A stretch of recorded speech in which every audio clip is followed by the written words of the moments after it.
A chord progression is simply a sequence of different chords. Most of the music we listen to is based on specific harmonies, appearing in a certain order. Usually, the combination of melody and chords is enough to capture the essence of a song. For its duration, each chord defines the harmonic space for this specific part of the song. Of course, the chords that appear in a piece of music are not chosen randomly. In one way or another, they are related to the song's root note or key.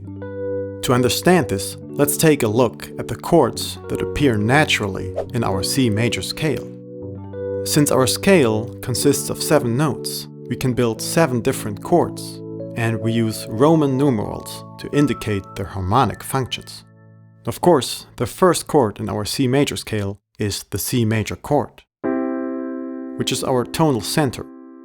If we move upwards, we land on a D minor chord. For minor chords, we use lowercase Roman numerals. The next chord is an E minor chord. After that, we have 2 major chords, F major and G major, followed by an A minor chord. The final chord does not only sound a little strange, it also has a different structure than all the others. As we learned in the previous chapter, each minor and major chord is built out of 2 different intervals, a major and a minor third. However, this chord consists of 2 identical intervals, 2 minor thirds. This means that the interval between the outer notes is not a perfect fifth, but a tritone or diminished fifth.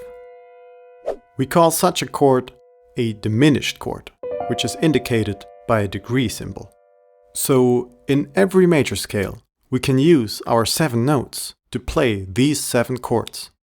Unsurprisingly, the 3 major chords play a very important role. They are known as the tonic, the dominant, and the subdominant. They are so essential to Western music that if you pick a random pop song, it's very likely that all 3 of them will appear in it.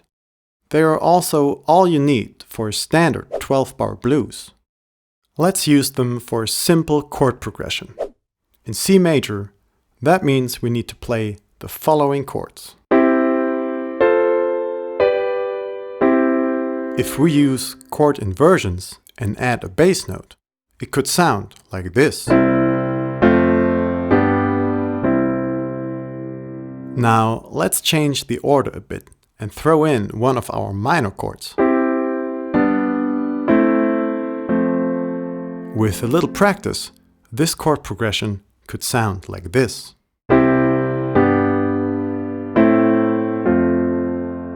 Sounds familiar? That's because this chord progression is used in countless popular songs.